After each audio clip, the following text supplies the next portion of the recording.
Hello everyone, it's Jamal Thomas. Welcome to the Progressive Soapbox. Let me make sure I am up. I see green on my end, and I see... Come on. Alright, I see myself. So I watched Holly Siegler's video. She did a video on the rally, on essentially saying, yes, I'm not going to the right-wing rally, or I'm not going to the free speech rally. I'm dropping out. Now, and by the way, Holly Siegler will be on the show on Monday. So there's also that. I wanted to have a larger conversation about Antifa and the things that they oppose, the rallies. It's funny, I had a feeling about it, but I couldn't necessarily articulate what I was thinking, even though it was like, there's something there. I know there's something there that I feel about this. Let's be brutally honest, and let's look at ourselves, not from our own context, but from the context of our larger society as a whole. I would make the case, at least it would be my argument, that you don't get a right-wing hate rally if you didn't have a country that produced a right-wing hate rally. Now, I don't say that, I said if I lived in any country. I'm just making this point that as a human being, something has affected that human being in a way where he felt that he needed to go to a rally hating other people or other things. I don't necessarily have this belief that kids are blank slates. But let's not pretend that the environment that they're raised in, the people who they interact with, the things that they see, the things that they latch their minds onto, are not some aspect of the society itself. And I like to make this argument. If I bring any person who's this kind of freedom extremist and put him in Nazi territory, he would grow up to be a Nazi. If we take a human being and put him on a different planet, he would grow up in that particular culture. He would value the things that are in that particular culture. He would think those things are things that he would take on to himself. These are my belief systems. This is what I believe. This is how I'm going to act. This is how I'm going to behave. All of that is driven by the culture itself. There is an aspect of him that may accept or may rebel against it, but ultimately he's rebelling and he's accepting something. It's not blank. It's not nothingness. If you have the need of a society, or the very least, if your society creates these kind of right-wing groups, and you get left-wing groups to oppose these guys, I will argue that these are aspects of your society. Your society is trying to work itself out. It's trying to get itself to a place that society has some level of, I guess, normalness with human values and virtues. We're creating those Nazis. We're creating those people who are ANTIFA, who are going to oppose those Nazis. These are our creations. The question becomes, what in your society is contorting people in a way to act that way? Human beings are malleable. Human beings have existed in all sorts of societies. And in every society, you're going to have people who are somewhat malcontents. Fair enough. Comes with the territory. But why do we produce so many? I think that's a fair question to ask. Let's stop assuming that an individual act is purely based on this individual. Your free will is limited, even if you think you have free will. The things that you have free will in is in context of the society that you're in. I'm just making this point that you don't act purely from an individualistic standpoint. All of these aspects of society have drilled in you in some way to make the person that you were. And yeah, this has ramifications. This is ramifications of prison. This also has ramifications for why our society produce hate groups.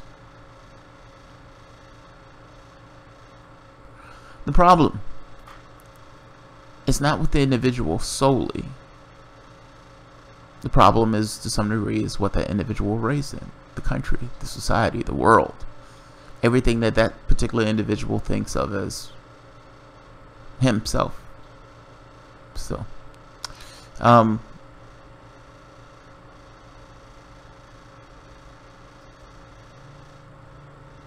you misspelled Antifa. I'll correct it. In fact, I'll correct it now. ANTIF. Oh, my bad, guys.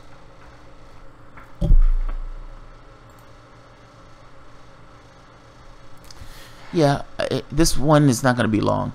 I just like to continually stress that point. That's all. People, when we put people on trial, we put these people in cages, and those people come out of those cages in worse shape than they were when they went into those cages, because the things that they needed to do in that particular society while in those cages chafe against what's in the real world. Yeah, this one is not necessarily long.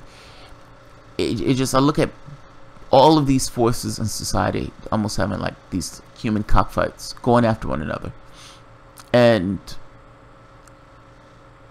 none of them are really solutions. Like, so if someone goes to speak at Berkeley, that person is immensely offensive. You shut down their rally, meaning you have people to go up and contest the rally and everything else. Contesting the rally in no way makes that go away. Being belligerent in the face of some belligerence does not make those things go away. What created those people is still in your society. That's why it's almost like these guys go and they contest the rally. This rally started out small. The next rally, you have more people who go to that particular rally for that particular hate group because they feel that they're being oppressed by these other people who are trying to prevent them from free speech. This question of should you stop free speech when that speech is offensive and derisive.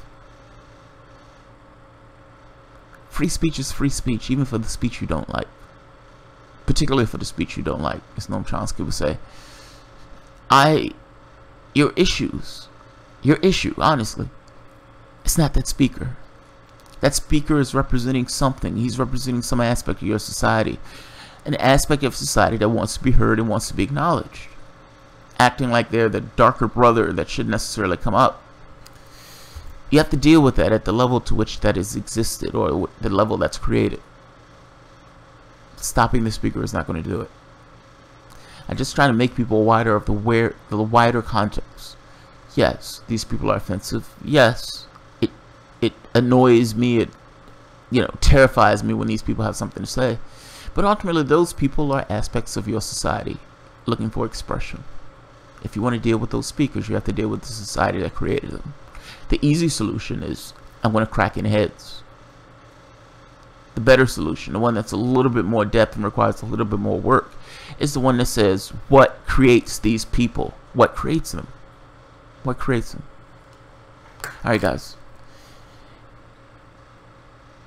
Venomy. I think that the larger problem will be our failure to understand the importance of questioning fundamental values and understanding universal truths. Oftentimes we are arguing on tangible. Yes, I agree. I agree. You've heard me say before, our values aren't real. This is kind of what I mean. The things that we value and hold as citizens are somehow created by the society to which we exist in. Those values should be different. The values that we are espousing in our everyday life is antagonistic to the system as a whole. And what I mean system, I mean the wider actual real world. Not this capitalistic system itself. It's eating itself. But in the process of eating itself, it also destroys our real world.